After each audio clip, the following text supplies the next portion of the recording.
semangat militer, bukan militerisasi. Kalau anak-anak dibangunkan jam 4 subuh, di mana letak salahnya? Mulyadi tidak paham ini falsafah. Jangankan ini Mulyadi, jangankan ibu ini ya.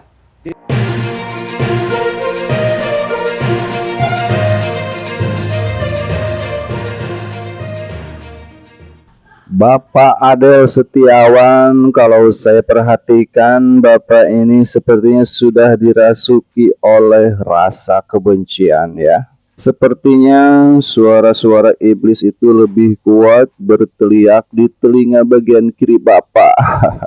Sehingga Bapak jadi dipenuhi dengan hal-hal yang negatif. Pak Adel Setiawan, tujuan dari Kang Dedi mendidik, membina anak-anak yang terlibat dalam kenakalan remaja, anak-anak yang terlibat dalam tawuran, anak-anak yang susah diatur kemudian dikirim ke barak militer. Tentu dengan harapan adalah hasil dari barak militer ini anak-anak bisa menjadi lebih baik ya Pak ya. Mereka bisa tampil dengan pribadi yang berbeda. Adel, lihat Pak KDM ini sangat mulia ya. Sangat mulia sekali. Tapi kenapa orang yang punya niat yang mulia seperti ini Anda masuk, Anda pengen masukkan dia ke penjara, Anda pengen laporkan ke penjara. Saya yakin KDM tidak akan bisa mudahnya dia untuk dijebloskan ke penjara oleh orang yang kecil seperti Anda Adel Setiawan. Karena saya katakan Anda orang kecil karena pemikiran Anda sangat kecil sekali, kerdil sekali. Otak Anda tidak luas sekali. Jadi Anda itu sebenarnya orang yang kerdil, orang yang kecil. Pak, kalau memang tidak ada anak Anda dimasukkan ke balak militer ya, buat apa Anda sewot? Yang dimasukkan itu bukan anak Anda. Jadi tidak perlu Anda sewot. Jadi biarkan anak-anak yang lain dan orang tua yang lain itu lebih banyak kepengen agar anak-anak mereka ini bisa dididik di barak militer. Dan bahkan mereka masukin anaknya. Padahal anaknya ini kan gak terlibat dalam persoalan atau permasalahan. Tapi orang tuanya kepengen agar anaknya diikut sertakan.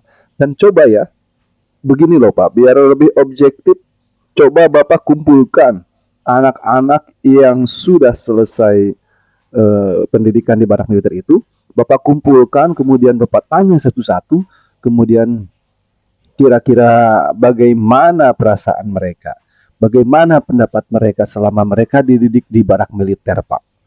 Tanyakan saja Pak, apakah ada kecelakaan fisik, apakah mereka disiksa, disakiti, dianiaya sedemikian rupa? Adakah telinga mereka yang copot dari tubuh mereka, mata mereka yang keluar dari tubuh mereka, atau gigi mereka yang tercabut dari tubuh mereka? Coba tanyakan Pak. Pada anak-anak yang sudah dididik selama mereka dididik di barak militer. Mereka aja merasa bahagia Pak. Mereka ada merasa perubahan yang positif di diri mereka Pak. Orang tuanya bahagia Pak. Orang tuanya tersenyum Pak. Anaknya bisa menjadi lebih baik. Lalu kenapa Anda mau berupaya memproses secara hukum, melapor ke Bareskrim, mau mempidanakan Kang Dedi Mulyadi?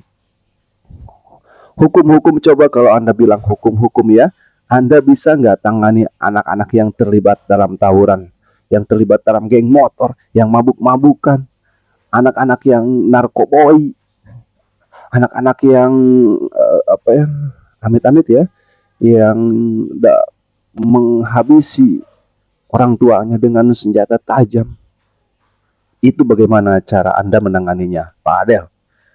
Anda aja tidak tahu, Anda tidak bisa ngapa-ngapain, Anda hanya mau menciptakan masalah.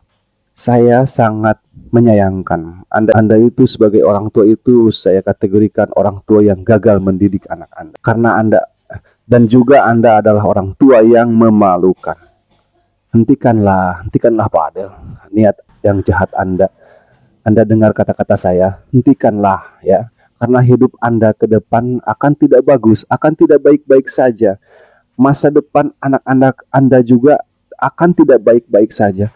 Jika orang berhati mulia, orang yang mempunyai tujuan hati positif, yang mempunyai tujuan hati mulia, akan Anda rasakan dampak baiknya. Kemudian Anda zolimi, Anda sakiti, Anda berusaha penjarakan dia, Anda berusaha proses hukum kepada dia, maka alam akan merespon. Maka alam akan melihat dan Tuhan juga akan melihat perbuatan Anda hari ini. Jadi Pak Adel Setiawan, segera tarik kembali laporan Anda dan jadilah orang tua yang baik.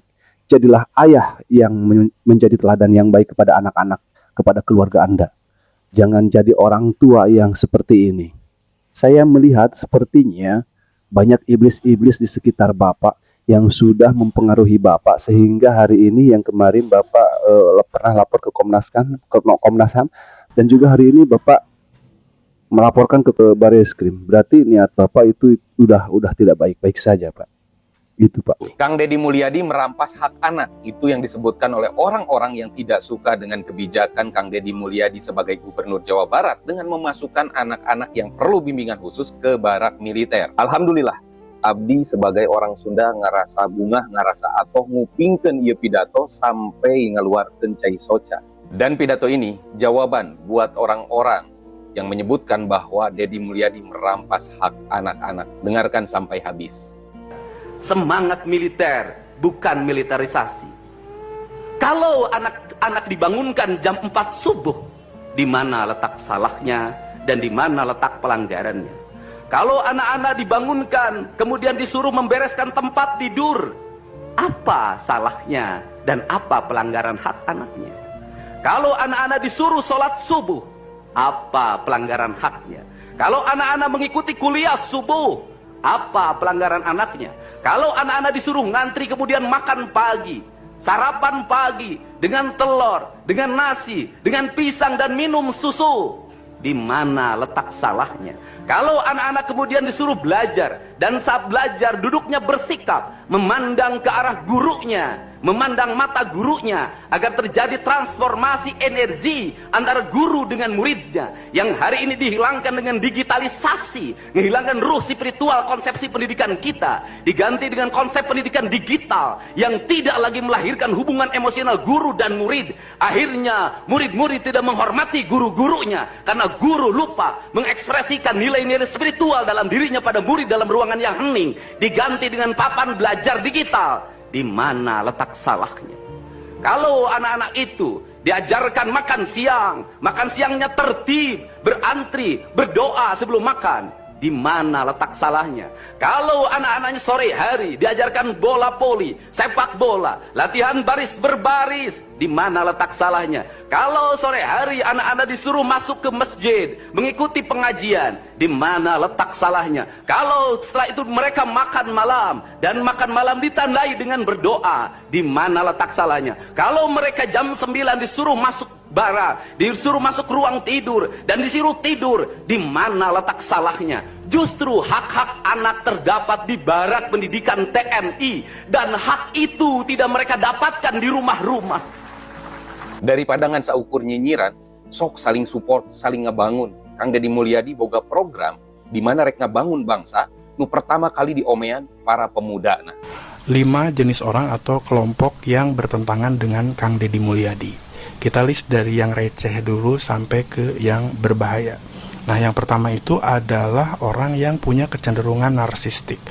Motifnya ya cuma narsis aja, karena orang narsis itu selalu merasa dirinya lebih hebat. Nah, karena perasaan itu dia akan cenderung meremehkan pekerjaan orang lain. Cenderung manipulatif dan emang jago ngomong sih. Tapi karena hal itu akhirnya logikanya juga kacrut. Antara sebab dan akibat itu selalu nggak nyambung. Tidak berbahaya tapi ya menggemaskan saja sih. Yang kedua adalah orang yang baru tahu Kang Deddy Mulyadi belakangan ini saja. Makanya dia tidak tahu latar belakang Kang Deddy Mulyadi secara utuh. Biasanya orang ini adalah warga non-Jawa Barat. Makanya dia tidak tahu kondisi dan situasi di Jawa Barat seperti apa. Terus dia tidak punya irisan emosional dengan adat dan budaya kita Sunda. Ini mulai agak naik ya, karena coveragenya ini lebih luas dan bisa memvibrasikan kebencian kalau salah-salah bicara. Yang ketiga itu adalah kelompok orang yang suka mengkafirkan dan membid'ahkan. Sementara ini mulai agak redup ya, mungkin karena tahu akhirnya siapa Kang Deddy Mulyadi, atau mungkin giroh Sundanya mulai terpanggil. Satu lagi sebenarnya ada situasi nasional yang lagi rame. Cuman kita tidak berbicara itulah ya, terlalu sensitif. Yang keempat ini adalah kelompok yang terpengaruh oleh situasi politik nasional, di mana kita tahu bahwa ada yang pro pemerintah dan ada yang oposisi. Seperti yang kita tahu, Kang Deddy Mulyadi itu terafiliasi dengan Gerindra dan tentunya Pak Prabowo. Ini sebenarnya tergantung situasi politik ke depannya ya, tapi untuk sementara ini sepertinya asik-asik aja. Yang kelima ini nih mulai agak-agak, ini adalah kelompok orang yang kepentingannya dirugikan oleh kebijakan dan keputusan dari Kang Deddy Mulyadi. Kelompok ini punya duit gede yang bisa melakukan apapun dengan duit itu. Mungkin memang sebaiknya kita selalu mendoakan Kang Deddy Mulyadi untuk senantiasa diberikan kesehatan dan kelancaran, terutama keselamatan, dan senantiasa istiqomah dengan perjuangannya mewujudkan Jawa Barat menjadi lebih hebat. Amin. Nggak ngerti lagi kok gimana ya, Kang Deddy dilaporin sama yang kemarin pengacara yang mengaku orang tua siswa itu ke Bareskrim atas adanya pendidikan barak militer yang katanya melanggar hak asasi anak, terus nggak ada kajiannya dan lain-lain gitu. Saya mah nggak ngerti asli. Sebenarnya kalau dilihat secara garis besar gitu ya, apa yang dilakukan Kang Deddy selama 1 bulan ini kan kelihatan ya, mulai dari barak militer, terus jam malam, terus yang ketiga adalah siswa masuk jam 6.30. Nah itu kan udah satu kesatuan gitu sebenarnya, dimana Kang Deddy pengen anak-anak Jawa Barat itu disiplin mulai dari dirinya sendiri, tapi diawasi sama orang tua gitu. Jadi nggak kebablasan kayak sekarang gitu. Jadi tidur cepat, bangun lebih awal, sekolah lebih awal gitu. Kalau dilihat itu yang dilakukan di luar barak militer.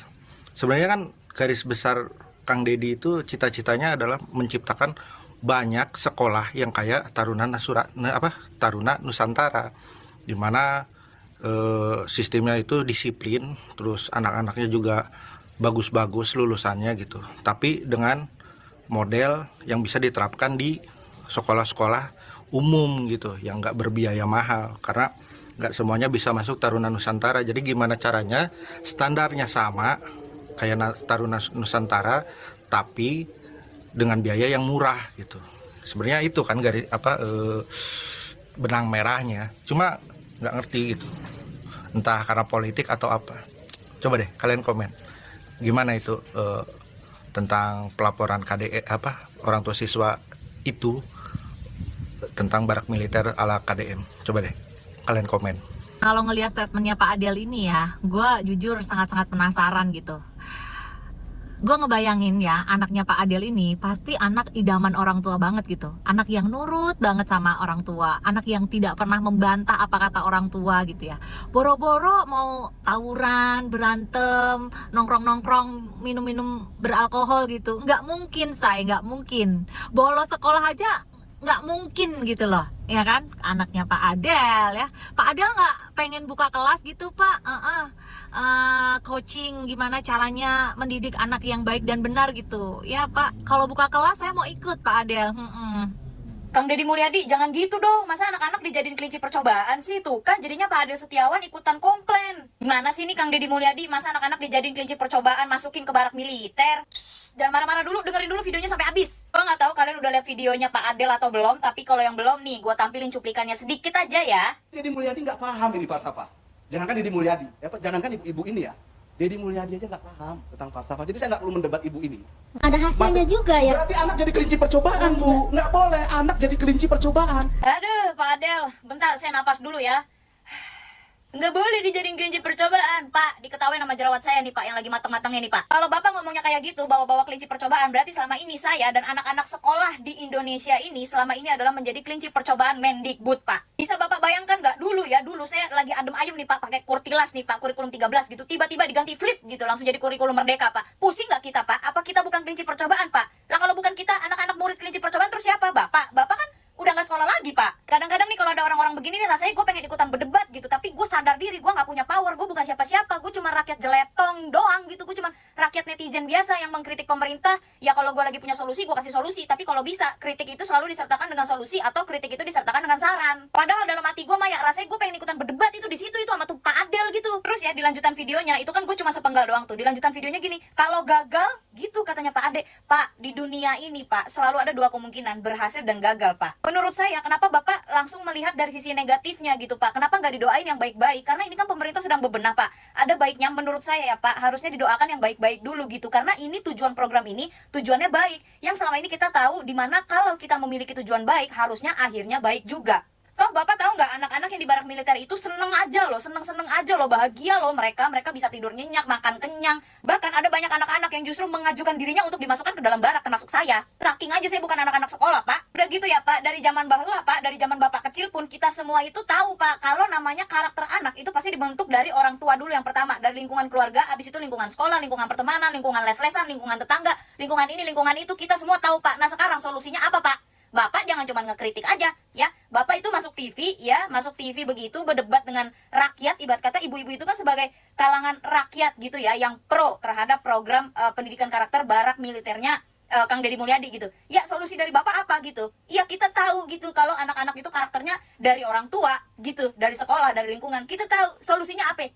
Apa, Pak? Apa? Bahkan di situ Bapak bilang ya, kalau lingkungan itu membentuk karakter seseorang, membentuk karakter si anak. Lah itu kan di barak militer lingkungannya positif, lingkungannya bagus, Pak. Di sana itu mereka dididik, Pak.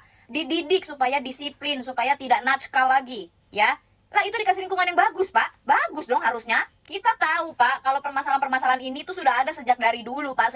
Sejak dari zaman dulu. Nah, sekarang pemerintah, sekarang Kang Deddy Mulyadi terutama ya, mengambil aksi, mengambil kerja nyata bagaimana caranya untuk mengubah anak-anak nakal tersebut. Ya dengan cara, solusinya dari Kang Deddy adalah dengan cara masuk barak militer. Lah, solusi dari Pak Adel apa? Kita masyarakat, saya masyarakat biasa butuh solusi, Pak. Kebetulan saya juga punya anak, Pak. Anak saya baru usia 10 tahun, dikit lagi mau remaja, Pak. Dan Bapak tahu kan kalau remaja itu ada kenackalan remaja gitu, Pak. Jadi saya nanya sebagai rakyat dan sebagai seorang ibu gitu, Pak. Gimana solusinya, Pak? Bapak jangan ngebandingin negara Indonesia sama negara-negara maju lainnya, apalagi Finlandia, Pak. Menurut saya, dari SDM-nya aja udah jelas beda, Pak. Di sini, Pak, ada CCTV aja. Mereka manusia, rakyat-rakyat itu nggak takut, Pak. Di sini, Pak, di Indonesia, kita menegur anak dengan cara baik-baik. Anaknya ngejawab, Pak. Anaknya ngebangkang, Pak. Gimana? Balik lagi, Pak, seperti yang saya bilang di konten saya yang sebelumnya. Ya, jangan hanya teori, Pak. Praktek dan solusinya seperti apa? Kalau Bapak ngomongnya begitu berdasarkan teori, ya Bapak sama aja kayak anggota dewan yang kemarin saya kontenin, Pak. Hai semuanya, perkenalkan saya dosen dari Fakultas Keguruan dan Ilmu Pendidikan atau sering disingkat dengan FKIP Universitas Mula Warman. Nama saya Ibu Makrina Tindangen, tetapi sering orang memanggil saya dengan nama singkatan Bu Makrin. Kali ini saya ingin menanggapi terkait kebijakan barak militer yang diterapkan oleh Gubernur Jawa Barat, Pak Deddy Mulyadi. Apakah Ibu setuju mengenai penerapan barak militer yang dilakukan oleh Pak Gubernur Deddy Mulyadi? Secara akademik, saya setuju. Saya tadi mengatakan alasan saya itu adalah secara akademik. Karena apa? Saya akan meninjau dari sisi akademik. Kebijakan barak militer dari Pak Deddy itu sebenarnya ingin mengubah perilaku siswa yang belum sesuai menjadi sesuai. Nah, sekarang saya ingin menanggapinya dari segi akademik. Berarti kita akan menggunakan yang namanya teori belajar perilaku. Karena tadi saya bilang kata kuncinya yang dilakukan oleh Pak Dedi itu adalah perubahan perilaku dari yang belum sesuai menjadi sesuai. Salah satu teori belajar perilaku yang populer yaitu teori belajar perilaku dari Ivan Pavlov. Apa yang dilakukan oleh Ivan Pavlov untuk merubah perilaku yang belum sesuai menjadi sesuai, yaitu dengan menerapkan yang namanya unconditioning stimulus. Apa yang dimaksud dengan unconditioning stimulus? Yaitu perlakuan yang belum biasanya dilakukan selama ini, itu menjadikan perlakuan yang akan dilakukan atau dilakukan untuk mengubah perilaku seseorang. Jadi, kebijakan Pak Dedi Mulyadi terkait dengan barak militer, kalau kita samakan dengan apa yang dikatakan oleh Ivan Pavlov, itu adalah merupakan unconditioning stimulus. Karena apa? Karena apa yang dilakukan itu adalah belum merupakan perlakuan rutinitas kita selama ini. Sehingga barak militer ini menjadi unconditioning stimulus. Jadi kalau kita tarik kesimpulannya, bagaimana kalau kita kaitkan dengan bahasa gaul saat ini, itu adalah apa yang dilakukan oleh Pak Dedi itu sebagai out of the box. Artinya apa? Out of the box itu kan berarti keluar dari kebiasaan kita selama ini. Nah, keluar dari kebiasaan kita selama ini itu adalah dari stimulus yang selama ini kita gunakan, itu kita tinggalkan, lalu kita mengambil stimulus yang selama ini belum kita lakukan, yaitu barak militer. Sehingga bisa kita simpulkan bahwa barak militer itu merupakan unconditioning stimulus untuk mengubah perilaku siswa yang belum sesuai menjadi perilaku yang sesuai.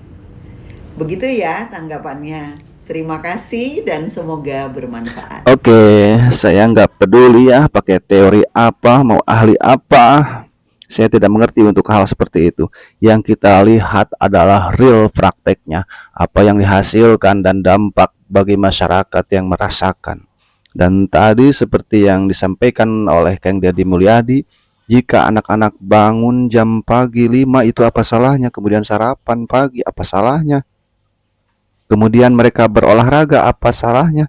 Mereka baris berbaris apa salahnya? Salahnya di mana sampai Pak Adel Setiawan ini nekat melaporkan Kang Dedi Mulyadi?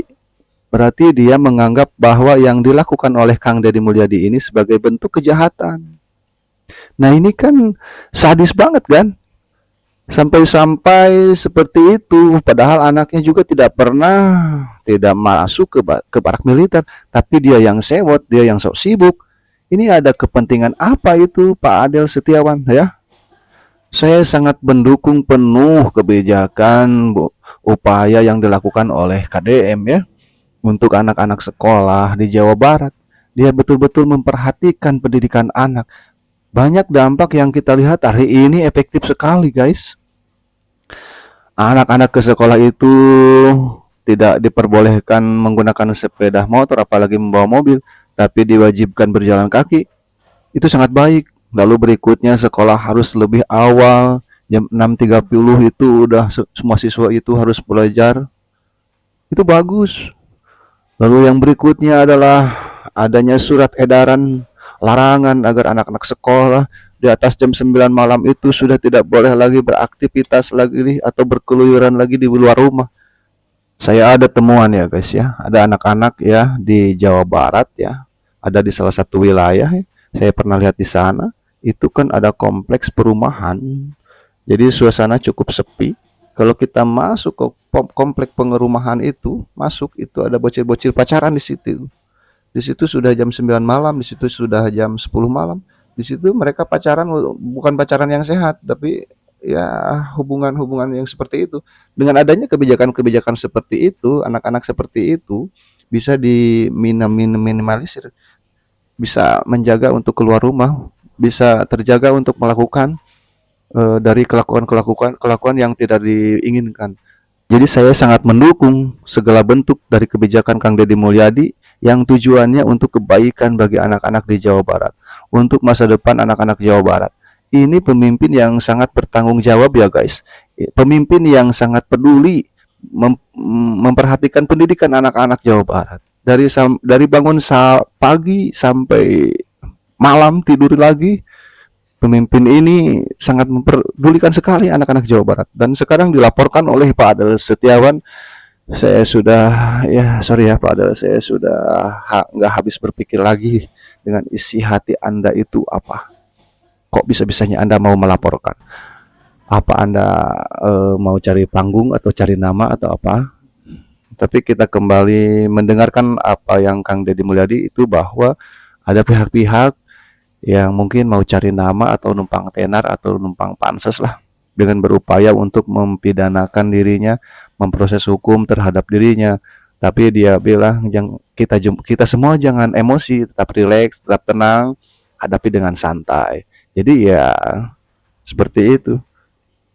Silahkan Pak Adel Setiawan, kalau Anda mau melaporkan silahkan, tapi itu akan semakin merusak citra Anda di seluruh Jawa Barat, bahkan di seluruh masyarakat Indonesia. Anda itu kurang begitu bagus, kurang begitu baik jika Anda terus-menerus berupaya mengganggu orang yang sudah memiliki kinerja yang bagus untuk Jawa Barat.